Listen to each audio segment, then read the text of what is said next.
So before we start, I'd like to give you a little bit of explanation of how the program is going to go and also to give you a brief bio of our distinguished panel. So we've asked each of the panel members to spend about 10 minutes to talk about from their point of view on the topic of science and entrepreneurship. We're going to start with Brent, and then with Norman Groin, well, actually, the second presenter will be Ramin Abrishamian, and our last presenter will be Norman Gorin. As I said, I'm very, very pleased to have this distinguished panel. Let me just give you take a few minutes and tell you a little bit about each of them. Dr. Brent Reynolds is currently an associate professor at the University of Florida's Department of Neurosurgery, and we certainly hope to have him soon here at Tufts. He received his PhD in 1994 from the University of Calgary, during which he and other colleagues were able to discover the existence of a stem cell in the adult central nervous system, challenging really an old dogma that the adult brain was unable to produce new neurons. Professor Reynolds holds 16 U.S. patents related to neural stem cells, and his lab is currently focused on the development of stem cells-specific assays, in situ manipulation of neural stem cells, and understanding the role that solid tissue cancer stem cells plays in tumor initiation and metastasis. He co-founded Neurosphere Limited, among a couple of other companies, where he was vice president of research, as well as I mentioned, a couple of other companies that he has been involved with. Ramin Abrishamian is the co-founder and president of Benevolent Technologies for Health, an MIT startup with a technology for an innovative prosthesis system. He's also a co-founder and president of Artatech Incorporated, a company with a number of innovative devices for encouraging more physical activity and healthier eating. In addition to other leadership positions he has held, he was also the founder and CEO of Enva Power, an innovative company offering market intelligence to electricity market participants through analysis and modeling of large data sets. His professional experience spans all aspects of the technology commercialization cycle, having held every key position in this cycle from the inventor to the investor. He has a BS degree with honor from the University of Strathclyde in Glasgow, Scotland, and MS from MIT. I can say that one much easier than the first one, in Cambridge, Massachusetts, both in chemical engineering. And finally, Norman Groin is the chairman and CEO of Institute Health Sciences, Incorporated, a startup company whose mission is to reduce workplace health costs through an effective science-based weight loss intervention based on the research of our own Dr. Susan Roberts. Mr. Gorin focuses his personal and professional activities on identifying and developing new business which addresses major societal concerns in the areas of health and economic development. His goal is to identify opportunities which offer the prospects of doing well by doing good. Some of the other leadership positions he has held include CFO and Managing Principal of Analysis Group, a financial, economic, and strategy consulting firm, and as VP of Finance and Chief Financial Officer of Avant Immunotherapies Incorporated. He also served as the co-chair of the Deval-Patrick Committee in support of the governor's successful re-election campaign. Mr. Gorin received his MBA from the Wharton School and BA from Harvard. Please join me in welcoming our distinguished panelists to today's seminar.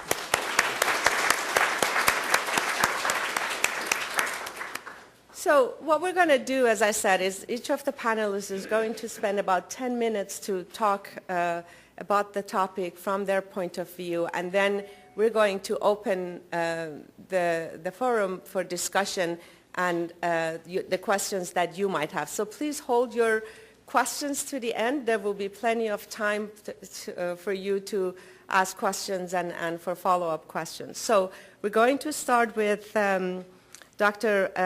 Brent Reynolds, and I want to thank you, Brent, very much for doing this. And what we have specifically asked from Brent was to address the question of, as a scientist who has taken several of your own ideas and inventions and discoveries and created several successful companies from them, what advice do you have for your fellow scientists? What would you have been helpful to know before you first enterprise, and what were the major obstacles to success? Any tips on finding capital partners? Okay. Thank you. Do you want me to come up here? Or? No, you could speak there, okay. Sure. I'm assuming everyone can hear me fine. So what I thought I would do is I would tell you one of my biotech stories, and then kind of summarize with what I think some of the lessons that I learned from my biotech story. And I think some of these are relevant to people that are just starting out these days. So my biotech story is the discovery of neural stem cells and how we discovered them and how we ended up turning that into a startup company. So it was in the late 1980s. I was just finishing my master's degree, moving into a new lab at the same university as at the University of Calgary to do my PhD doing spinal cord injury. And the PI of my lab had gone to Europe for a couple months, and I was sitting, I had nothing to do. I had some of these chemicals called gangliosides that had something in the literature. They may be a survival factor for neurons. For my PhD, I wanted to look at spinal cord injury and regeneration of nerve fibers and better ways to promote that. But the lab next to me was a tissue culture lab, and the guy's name was Sam Weiss. He had just moved there. This was his first faculty appointment. And I thought, I had nothing to do. I had these factors, and the literature suggests these gangliosides are actually growth promoting. Why don't I try it in tissue culture, and I can learn tissue culture at the same time? So I went to Sam's lab, and it wasn't kind of cool enough just to do something someone else had already done. I thought I need to now, put this together with something else. And so there was a paper had just come out in Science showing that EGF, or epidermal growth factor, was a survival factor as well. So we threw them on the culture, and sure enough, not that we got survival, we got tons of proliferation. And so we went and looked in the literature, and the literature would teach us that that epidermal growth factor, that growth-promoting molecule, actually causes astrocytes to divide. So when we showed this to everyone said, oh, astrocytes are dividing, it's not really that interesting. But we really thought something was there. So we kept pursuing it, and we talked to colleagues, and one of our colleagues made an excellent suggestion. He says, if you want to find the cell that's doing that, and it's making more than astrocytes, you have to clone that cell out. So we cloned the cell out, and very shortly, we had discovered a stem cell in the developing nervous system. So from the fetal mouse brain, it could just make all kinds of cells and make all the cells that you would expect. And so then we asked the question, we said, well, you know what, because there's this stem cell in the developing brain, what would happen if there was some remnant of this cell in the adult brain? And so, that was a crazy idea because it was dogma for a better part of the last century that the adult mammalian brain did not have the capacity to generate new nerve cells, in particular, to generate new neurons. But we thought we'd try it anyway. So, what that turned into is eventually we ended up cloning a cell from the adult mammalian brain that would divide and produce the three cell types: neurons, astrocytes, and oligodendrocytes. This cell had an absolute phenomenal proliferative potential. In one experiment, we took one cell, put in the tissue culture dish, and it made a bunch more cells. We passed the cells every week. We did this once a week for 1 year. Now, obviously, we had more cells than we can handle, so we're just passing an aliquot of those cells. But had we been able to save all those cells, we would have grown. In that 1 year, starting from one adult brain stem cell, we would have generated enough cells to replace every human brain cell on Earth 1 million times over. We theoretically would have generated about 10 to the 50th numbers of cells, which is an absolute phenomenal number. So we did have some problems publishing this. People thought it was an artifact, maybe just a tissue culture artifact, maybe it was some virus that was in our animal colony or something. But we did publish it. We got a front cover of Science. We got lots of attention. But the one thing we did that was fortuitous is about 2 years earlier, we patented it. And we had a colleague that came by when we were doing this, and he had said, you guys should patent that. And it was kind of like, what are you talking about? I was a basic researcher. What's a patent? Why would we even want a patent? So he convinced us to do that. We looked into it. And the other thing we learned, something about the University of Calgary, it's very unique compared to most other universities in North America, is that they have a different policy on intellectual property. So at the University of Calgary, the inventor owns the intellectual property, not the school. And so we realized, wow, we own this potential intellectual property. We need to file a patent. Didn't know what to do. And we did what everyone else did. They went to the university and said, can you help us? And they said, of course. You license it to us, and we'll file the patent and give you royalties and stuff like that downstream. So we did that, went back to the lab, and except for giving a few seminars to try to pitch the potential of this technology, we just went back to doing our day-to-day stuff. And we started seeing that this had some real value to it, and that this could actually be turned into products that could help people someday.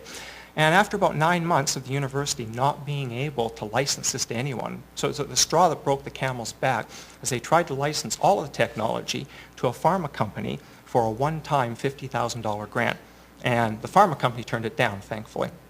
So we then purchased the rights back from the university. We did a startup company called Neurospheres. And then we did 2 things that were right. Number one, we got a really good lawyer. And a lawyer that not only could help build the relationships and structure the relationships, but he taught us as well how to do that. And I always argue that he was my MBA mentor, because over several years, I think I probably went through the equivalent of an MBA. The other thing we did that was right is we got a mentor or an advisor or an advocate. And this was a professor emeritus at the university who had lots of biotech experience. He sat on several pharma boards or the Canadian boards of several pharma companies. He was just able to open up all kinds of doors for us. So within 2 years, we had secured a lot of non-diluting funding, including probably about $500,000 from the government of programs they had to help stimulate and get companies started. We had a license agreement with another biotech company, and we had a partnering relationship with a large pharmaceutical company, which was Ciba-Geigy. And it was all because of the people we had to help us out to basically be able to do that. Now, because we had very early stage broad technology and we had great partners, some who had very deep pockets, we focused just on filing patents. And this was very good because we created what's called a gatekeeper patent position. And we were able to do this because we had the science knowledge here, and we also had we were learning the patent biotechnology here. And basically we wanted to create a patent position such that you could not manipulate a neural stem cell in tissue culture in vivo by genetic or epigenetic means without going through our patents. And we actually ended up with that type of strong patent position. And so life was good. But normally when life goes like that, something falls out. And what fell out was Ciba-Geigy merged with Sandoz, another pharmaceutical company both based in Basel. They became Novartis, and when they put together their new plan, they cut us out. And so now we were just back into very typical biotech and raising money in more traditional ways. And so today, Neurospheres has licensed all their technology out to various entities. There's probably a half a dozen to a dozen clinical trials going on right now with that technology. And we'll see what value it will eventually bring. So from all of this, there's 5 lessons I think that are, that I learned from it that are important. The first thing is you need to discover something. And the more unique a thing you discover, the better off you're going to be. That's not a trivial thing to do. And to do that, you need the ability to go and play in the lab. You need the ability to do an experiment that's kind of silly. You need the ability to start pushing boundaries. So we get taught all the time, because we teach our students to write good grants, where if Bob shows A and Mary shows B, the next obvious thing to do is C. And the grant review committee is like that, because you can kind of predict what the outcome's going to be. But when it comes to patents, it's the exact opposite. One of the key elements when it comes to a patent is a thing called non-obviousness. In other words, what your patent has to be to get the patent, your invention cannot be an obvious thing to do. So if you take what Mary did and what Bob did, and then you went and did C, even though no one had ever done C before, but you could kind of predict C based on what's known out there. That doesn't satisfy the criteria of non-obviousness, so you can't get your patent.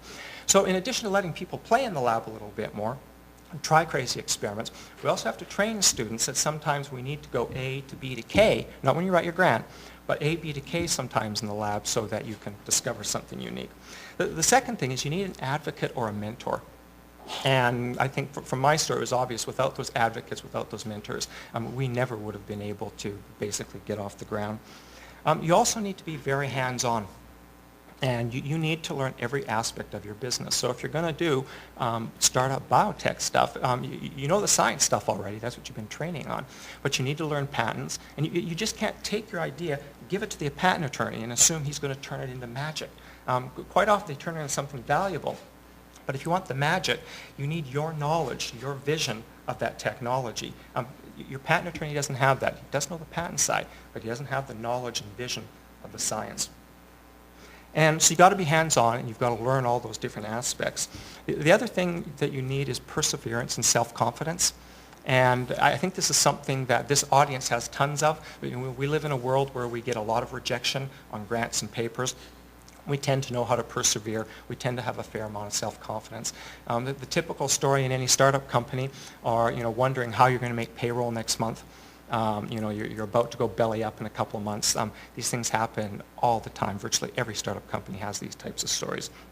And the last thing, which is really important, it's all about relationships. That was my one lesson I learned.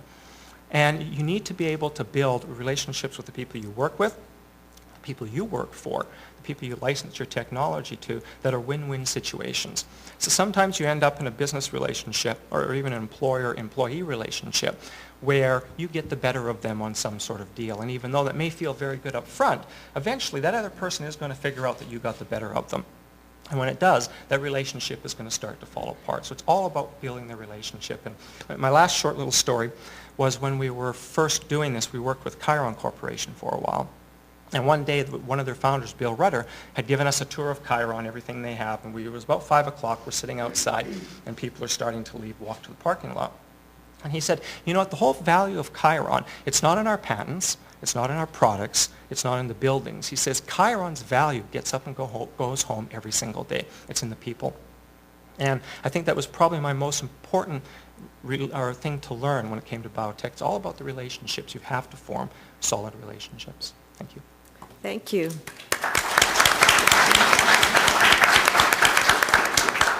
Thank you so much, Brent. That was wonderful. And now I'm going to turn the podium to Ramin. And what we've asked him is that on any given day, there are thousands, if not millions, of business ventures being proposed. From all of the proposals that you receive and see, what makes a proposal, an idea stands out and catch your attention? What do you feel makes a novel idea worth investing in? What should a scientist absolutely keep in mind when trying to find suitable capital? Thank you. There were 3 questions. I would like to change the word what your attention, and just try to make it more general. What would be the attention of a potential investor? I can't sit here and say that I speak for the community of investors, not by a long shot. The first thing to recognize is that there is no monolithic investment community, that it's a very diverse community. And it's not just a diversity between angel investors and institutional investors. Each of those have their own interest. Each investor that you talk to has a certain mindset, has a certain approach to investing, or looking for certain things. So the first thing in terms of even trying to make your idea or proposal presented to someone is to recognize who are the people, especially if you have a novel idea. You want to go to someone who understands what it is that you're presenting and can have a position on it.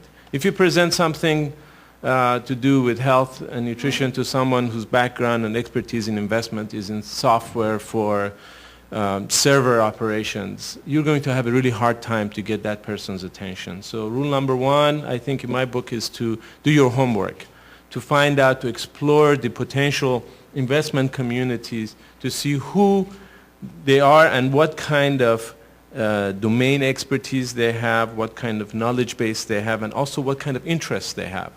You get that, fortunately, by looking up their backgrounds and their previous investments, what they have invested on, what areas, what companies, and that gives you an idea. So I'm not answering your question directly at what makes an idea proposal stand out, but the first thing is to be able to understand it and for me to be interested to hear that idea, and you want to find that interested party.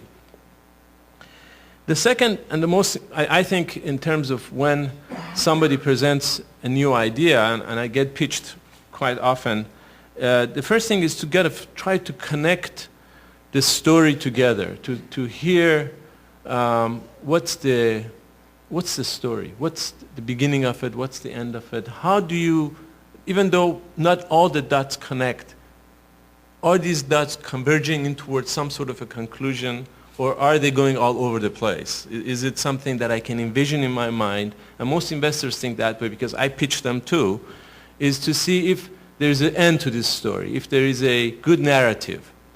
I like to say that a good business plan starts with a good narrative and then ends with mathematics and good algebra or good arithmetic at least. So the first is to be able to connect the dots and also to see if so I'll come back to that. So markets, is there a market for this? Now, if it's a novel idea, sometimes you don't know if there's a market for it. That's why the expertise, the knowledge of that, it becomes helpful in the investors. They have already a position about that, even though it's not clear that there is a market. What one looks at and what investors typically look at is the founders. The team that is presented to them is very important, because that's usually the first impression that you get, is the person making the pitch to you. Do they know what they're talking about? Is there a level of expertise in that person? Is that person driven? Is it something that you're doing just as a hobby, or is it something that you're really committed to? The point that Brent was making also, that the commitment and perseverance, that sense of, because starting a new business is a very difficult thing, and a potential investor knows that. So they want to see in the team that not only you have the expertise, you have also the commitment and the drive to go through all the obstacles that you need to go through. When in presenting an idea, you have to think not just about the idea itself, as I said, you also have to think about the market. Where is this potentially going to go? How big is that market? How complex is that market? Quite frankly, most of the time you don't know the answer to those questions for a really novel idea. But it's good to think about it, so that because you're going to be asked and you would like to be able to at least present your thinking, that why you think this might be, under certain circumstances, helpful. If you don't have that, you can't expect the investor to be thinking that for you. So that's part of that. Also, in trying to determine the merits of an idea, I often ask, who gives a damn about this? And how do they express it? Has somebody put some money in it? Has the government put some R&D grants for it? Have you attracted some partners, either from existing industries who have expressed some interest in partnering with you, in working with you? Who is potentially be interested in this idea, and how much of interest would they have in that idea?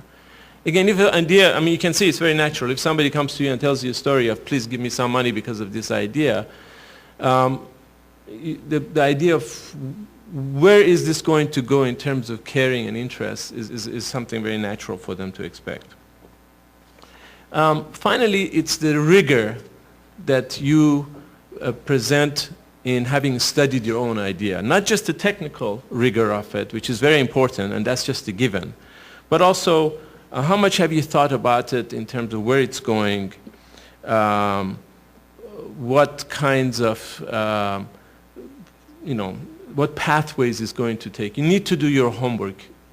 Having done your homework is very important. First check in determining whether I want to listen to the rest of the story or not. The level of seriousness that you take it. Finally, the final question in terms of the what's suitable capital. The best way is to get that capital as late as possible. So if you can self-fund it, if you can get friends and family, if you can get any other non-dilutive funds at the beginning to help you fund your activity, is a good idea, because obviously you can see that you're not being diluted, you're not being distracted by having to deal with investors. That distraction is very important, because if you get at the beginning of the idea to trying to deal with potential investors, it's taking you away from advancing and developing that idea. The other one are government R&D funds. Uncle Sam, it's a good source. Many companies around here have been very successful, started with the SBIR, with other kinds of grants, and government money. This is non-dilutive, it's focused. It gives also answers that other question that somebody really cares about this by willing to be investing in the R&D part of it. Finally, again, to echo Brent's idea, the relationship is very important. We live in an area, at least in the Boston area, where there are hundreds of potential investors, and the good ones are very active in trying to make relationships with potential inventors. So when you get a call from a VC or an angel investor who wants to take you out to lunch, go out to lunch. They're doing their job because they want to find out the ideas early enough so that they can get on board. And that relationship is a mutual relationship. If you cultivate those relationships and allow them to watch your progress as you develop your ideas and advance in your forming of your company and your business, they're also much more readily available to consider investment and think about that. So those relationships are very critical. Don't say, who wants to spend time with this guy? They're usually very interesting. They have some technical backgrounds that you can have some interesting conversations with. Thank you very much. That's wonderful. I want to mention that Ramin has done a similar program at MGH, and slides from that presentation is available online if any of you is interested to get more sort of specifics about how to go about doing this. So last but not least, we have asked Norman to address the following question. From the time the idea and capital has been identified, how do you scale it up into a company? What are the major challenges? Is there a roadmap for success? What should a scientist absolutely keep in mind when trying to find suitable business partners? Thank you, Smee. So I'd like to also start with a story, as Brent did. About 3 years ago, I was chairing Governor Patrick's re-election campaign, and fundraising for a political candidate, it means a lot of dinners, a lot of cocktail parties, a lot of calories. And I had packed them on rather remarkably, a test case for obesity.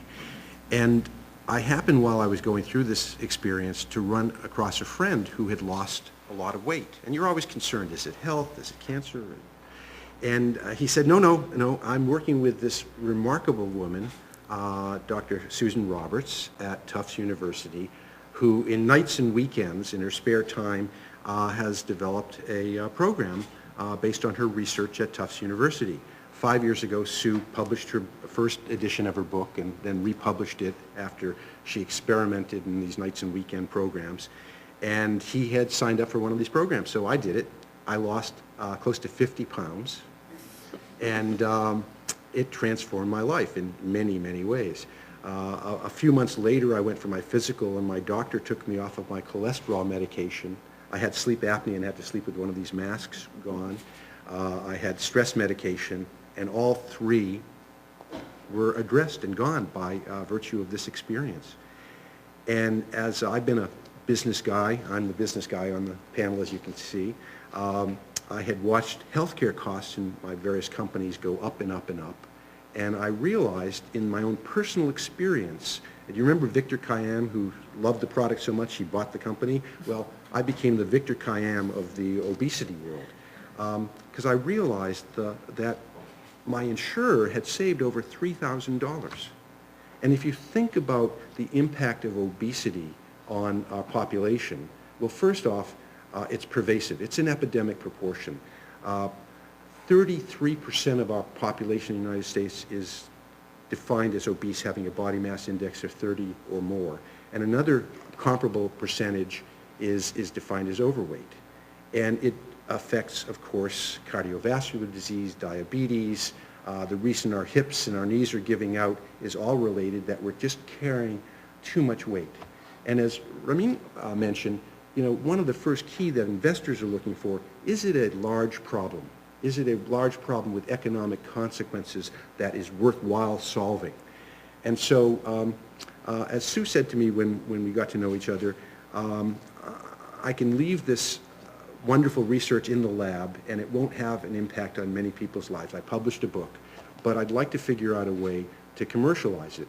And that's where I, as the business guy, came in to work in a partnership with her to really take her concepts and turn it into a commercial business. And rather than go and compete with Weight Watchers in the retail space, one of the first insights is that it's corporate America. You all have a health insurance plan provided by the school, provided by your corporation, provided by your spouse's corporation. It's corporate America that is paying the healthcare cost and is having a huge cost impact. One of our clients recently told me that their health insurance premiums went up 20% this year. And so that's a huge opportunity, problem to solve, and one of the key attractors to investors. So the question I was posed is there a roadmap for success? How do you pick a business partner, and what do you need to do to take a great concept, and when you have some money, how do you scale it up? And I have a number of principles I'd like to share with you. The first is don't get infatuated with one solution. The way I think of it is you need to constantly be innovating and adapting. You need to create a model of testing, hypothesis, and figuring out how to test your concept and its applicability in as quick a fashion as you can and as low a cost as you can. And you need to really listen and suspend your preconceived assumptions about how it's going to work or what's going to happen, and figure out how to listen to what the market is telling you through those tests. And if at first your first idea doesn't succeed, you need to keep innovating. The second principle is the quality of your product is absolutely critical. And there's a chicken and an egg problem. Before you start to promote your business, you need to make sure that you have developed the infrastructure and the systems and the business metrics in order to put it in front of the marketplace. First impressions are critical. Think of the restaurant that opened that wasn't quite ready, didn't have their chef in order, how many times do you go to that restaurant? You go once. Bad impressions go viral, and good impressions have the potential of going viral. So it's really critical that quality is the driver in your product. The third area, and both of my colleagues here have mentioned this, is no person is an island. No individual can do it by themselves. You need to absolutely surround yourself with talent. Talent comes in many different venues. It's your employees, it's your board members, it's your mentors, as Brent said, it's your accountants, it's your lawyers. You really, to be successful in the scale of business, need a team of people who you're working with. And you need to create a team-based environment. Research can be in small teams, but the kind of success team effort that you need in order to make a company succeed, because it's got finance, it's got marketing, it's got technology is just one element of a cast of challenges you find before you. And you need to create a team that can address those different challenges. And you have to create a culture with that team that invites disagreement. You can't be the authority. There was a famous athlete who wrote a book. I may be wrong, but I doubt it. And if you approach your business environment with that assumption that you're the expert and that there's one way of doing it, you will fail. You need to create an environment that invites disagreement, and it goes back to my original point, which was about innovation and hypothesizing and testing. The next principle is around focus. You need to focus on the important stuff. Your scarcest commodity in building a business is time, and you have to use it really well. Using it well requires that you have a very clear vision of what your key objectives are and what your key priorities are. And not only do you have to have that vision, but you need to make sure that you communicate it really well amongst that team you've assembled, and that it's a shared vision, and that people are marching together to achieve that vision. And you need to translate that vision into systems and procedures. It's not just what's in your head, but it's what you document and systematize, because no company can grow unless you have systematized your process and procedures in such a fashion that they're scalable, that you may be able to run a good diet workshop, but can you train a group of people who can also do that and deliver the quality that you need on a scalable fashion? And so focus on the important stuff, which is what is critical to your particular business, and and make sure you can achieve those things. One of the terms that's bandied about in the business world is leverage, operational leverage. What does it mean to scale a business? Well, operational leverage means that for every product you sell, you don't add every dollar of revenue you generate, you don't require an equal amount of dollars of overhead. So that as revenue grows, you hope that your overhead costs to deliver your business will flatten out over time. And that's what leverage is about. And businesses that are truly scalable are businesses that have operating leverage, where I can add the next $1 million of revenue that I add only requires $500,000 of overhead. And the next $1 million of revenue only requires $250,000 of incremental overhead. Because all of a sudden I'm increasing my margins and increasing profits. And what those investors are going to care about is, do you have operating leverage in this business model? You know, is there a big market, but can you deliver a profitably that will have operating leverage? Ramin talked about the next point, which is using capital wisely. Equity is the most expensive form of capital. And as Ramin said, you want to start off your business with your own dollars, with your friends and family, but then ideally get your clients to pay. Figure out how to quickly get customers who will fund your development and growth if possible. That's the ideal way. If you're selling a critical commodity, everybody has to have it. Most products aren't that way. But there are multiple sources of funding, from NIH grants to equity to venture capital funds.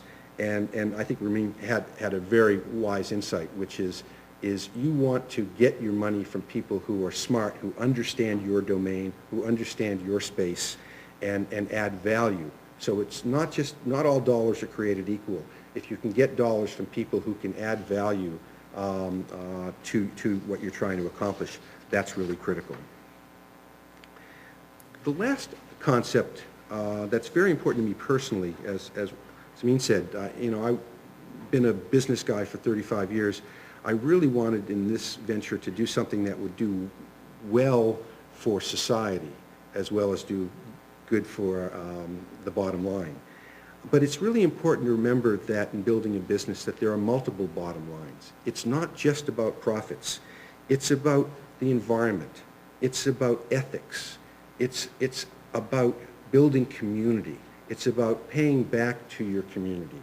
And so if you can come up with a business, and the health and wellness world actually offers great opportunities to do that. Pharmaceutical companies, biotech companies are really doing missions that will enhance the world. And it's really critical to think about these multiple bottom lines as you scale the business, because they will add value. It's not just profits that add value. Being an entrepreneur is a roller coaster.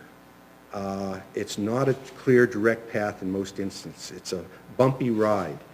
You need to have your confidence, you need to have your vision, you need to have your team, you need all of these different elements to succeed and to scale up. It's really exciting and fun, and if you have the stomach for it, I encourage all of you to give it a try. Thank you. Thank you so much.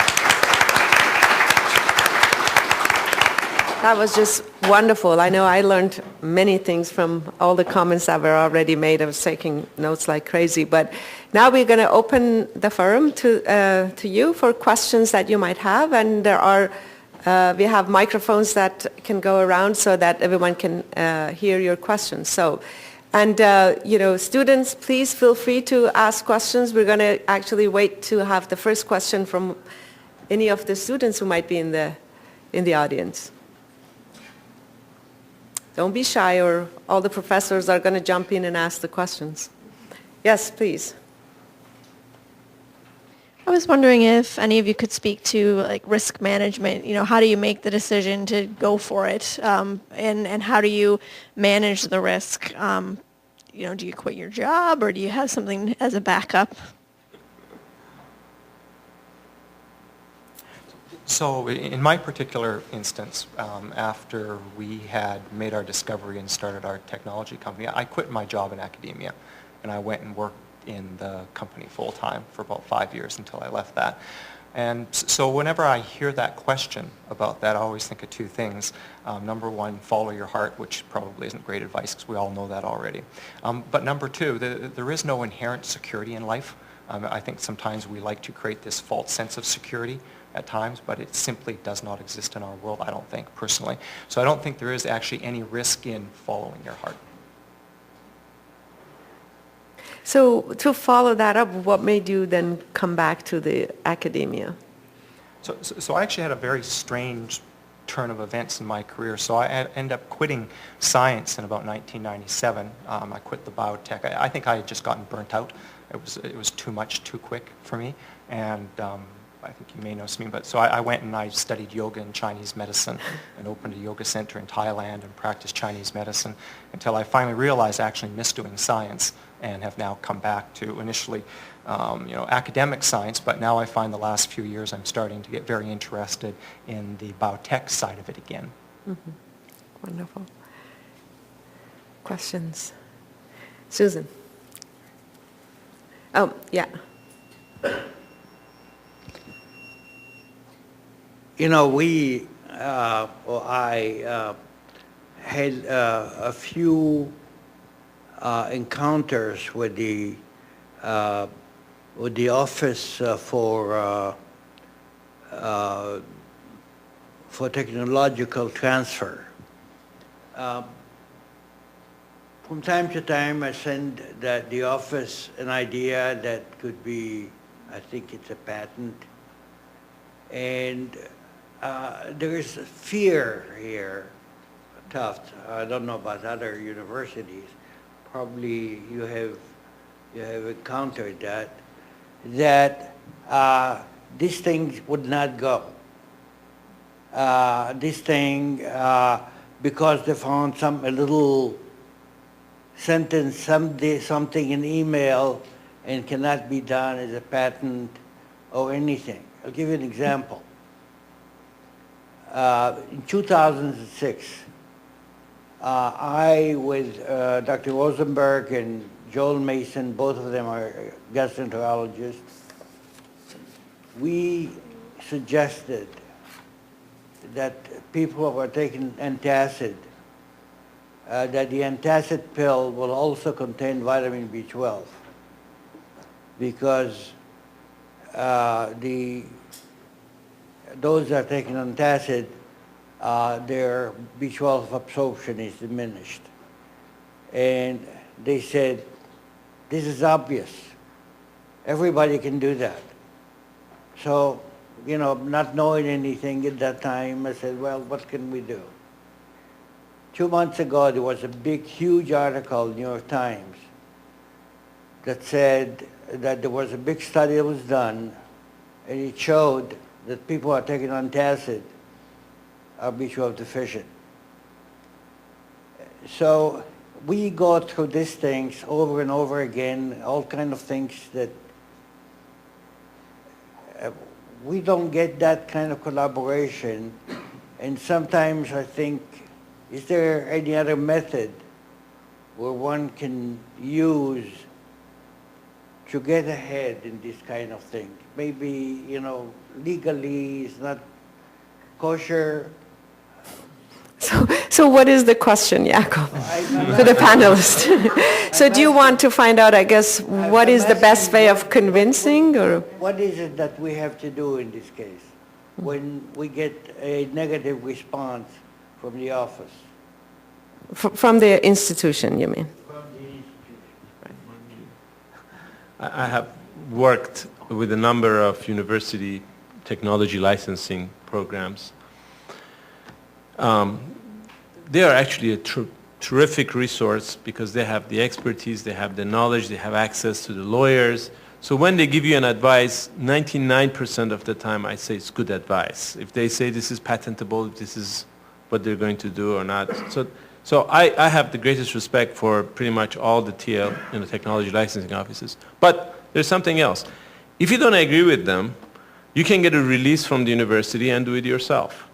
So if you feel so strongly about an idea and you feel that the licensing office, and I imagine it's the same with Tufts, if they don't agree with what you want to do for patenting that idea, you can get a release from the university and do it on your own. So there's always that opportunity, that possibility. But I generally think they are very good at what they do, and their advice is generally mostly good advice. Susan. Yeah, I mean, my experience with tech transfer has not been actually that positive. That was the story I wanted to tell. Originally, before I wrote my weight loss book, I went to the provost, the old provost, and I said, would you like to call this the Tufts diet?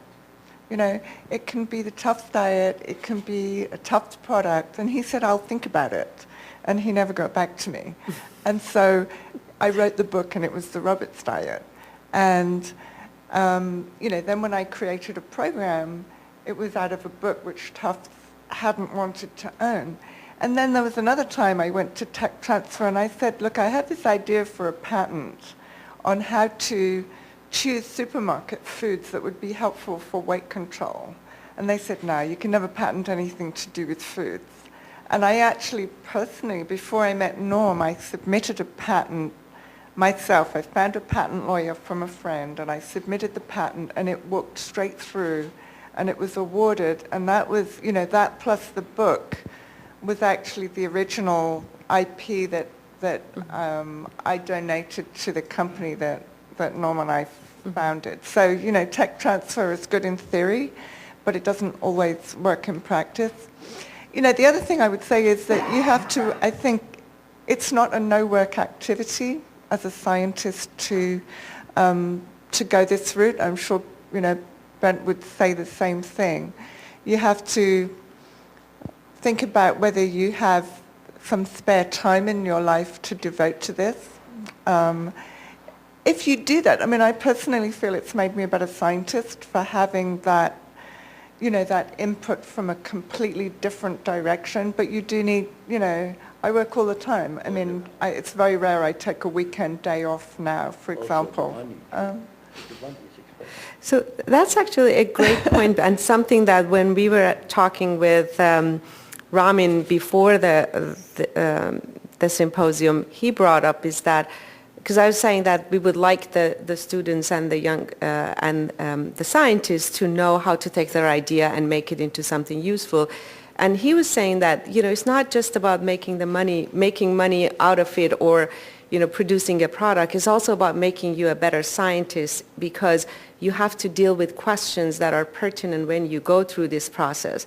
And you won't be successful unless you address those questions, you know, adequately. So it seems like what you were, Ramin, saying before, you have learned in practice that it's not just about, even if you don't be successful in patenting something or starting a company, that it will make you a better scientist once you go through this process, because you have to convince people that this is a good idea, and you have to make it work. Any comments from the panel about? Well, let me see if there are more questions from the students, because I know they're shy. So, any more questions from the back, and then we'll get back to the front. Okay, Greg? Not a student, but at heart, exactly. When I was in graduate school, I invented a new kind of ion trap. And for that, they gave me a PhD. I published the paper. We thought, oh, this is a good idea. We went to the university. This was Michigan State, not Tufts. They thought it was a good idea. They took it to companies that would be interested, and no one was interested. So I went on to other things. 15 years later, somebody read my paper and patented it. Is that possible, though? The patent was made into a machine, and it is now a successful product. And in fact, Tufts University recently bought one for for $500,000. What did I do wrong? It's a good question. So who wants to address that? What did Greg do wrong? I don't think it's an issue what you did wrong, but it does come back to my experience is that you have to be hands-on, and it goes to your question as well. If you have an idea that you believe in, and just because someone else does not believe in your idea, the tech transfer offices are not right 100% of the time. I agree with Rama. I think they do an awesome job. They have a huge portfolio to cover from a limited number of people. They have a very tough job. So if you have an idea and you believe in it, then you have to take responsibility for it. You have to grab it and you have to run with it. And I think there's enough people out there, especially living in an environment like Boston, where your access to mentors and advocates is just phenomenal because you have so many talented people in this city. So you didn't do anything wrong other than the fact that, if you had a great idea, you should have just done it. We talked about creating a network, a team. It's never too early to start building your network. And as Brent said, Boston is just a phenomenal environment of incubators, of lawyers, of venture investors. And if you have this kind of inclination, which I encourage you if you're working in a technology that is addressing large market opportunities, start building your network, get to know these people. Sue, I got lucky in a way because I became a client and had the business skills. But you need those kinds of people to help foster it. And the model's opportunity, back to the original question about how do you mitigate your own personal risk, is, well, you can stay in your academic setting and license or partner with someone who will take the full-time lead and get the funding if you find the right business partner to do it with. But you're only going to find those kinds of resources if you're making yourself available in the world and networking to get to know those people. So technology transfer office is certainly the first starting place for you, but there are other resources beyond that for you. I would say you did nothing wrong at all. You got a PhD, you have had a good life, and now you have the bragging rights to say, that was my idea.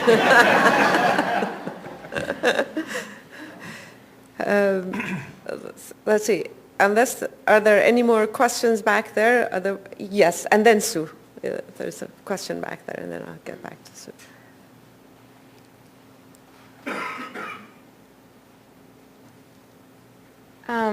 Brent, you mentioned that it's sort of like the opposite, like when you apply for a patent, it's like the opposite of like grant applications. So it's like non-obvious things. So how do you get the money to actually develop the idea if you're just like a regular scientist? So that's an awesome question, and I think it's very difficult to be able to do that. So there's, when we get our NIH grants, we don't spend all that money on doing what we propose. We tend to spend some other money playing in the lab. So I think that type of work needs to be done. But from an institutional level, I think there needs to be funds and mechanisms in place to support that type of work and that type of training of students. And it's kind of a very forward-thinking idea, but I think that comes back and you get paid for that later on when you start filing more patents and more students spinning out companies or professors spinning out companies. You just have to find the time, I guess, more than anything. That's actually, this idea of having an environment where you could freely take risk is great. And that's, I think, what made this center great, because in the beginning, that's what it was, that you could take a lot of risk at the time and do things that wasn't possible because there was some institutional support that would go, and hopefully we'll be able to sort of continue that, although it's become difficult in recent years because of all the funding problems, but that's, I think, why many of the greatest work that came out of the center was because people had the ability to be creative and take risk and do things that otherwise might have not been supported through the traditional ways of NIH funding and so forth. But I think having that additional resource is critical if we are to encourage this type of activities. Yes, Sue. Finding a business partner is an art form. I would say that you have to be very careful with your business partner. I actually test drove 3 different sets of business partners. And so the trouble is, as academics, You look at somebody's resume, you have a conversation with them, and you know everything there is to know approximately. You know, you can talk to a colleague and they can say, yeah, they're difficult to get on with or something. But when it comes to business partners, they all have resumes that look amazing. By definition, they're all professional talkers. And so you don't have the same ability to judge them on the rules that we would as scientists judge them. I developed my own method, which was basically I test drove them. I didn't commit to any equity or anything, and we tried to do stuff for a bit. And when they couldn't do it, I got rid of them, and it was quite a painful process. In fact, before I found Norm, who, you know, we work really well together, and I trust him completely. But that's a really critical step, is finding someone who's actually competent to do the stuff that you can't do, and you can't judge their resume very well. Well, thank you very much. I think we're running out of time, so I want to thank our panelists for the wonderful and provocative presentations. This was just great, and I really appreciate you all joining us. Please join us for a reception in the lobby right after this. You can just go down the stairs and have more time to one-on-one and ask questions from our panelists. Thank you all very much for coming.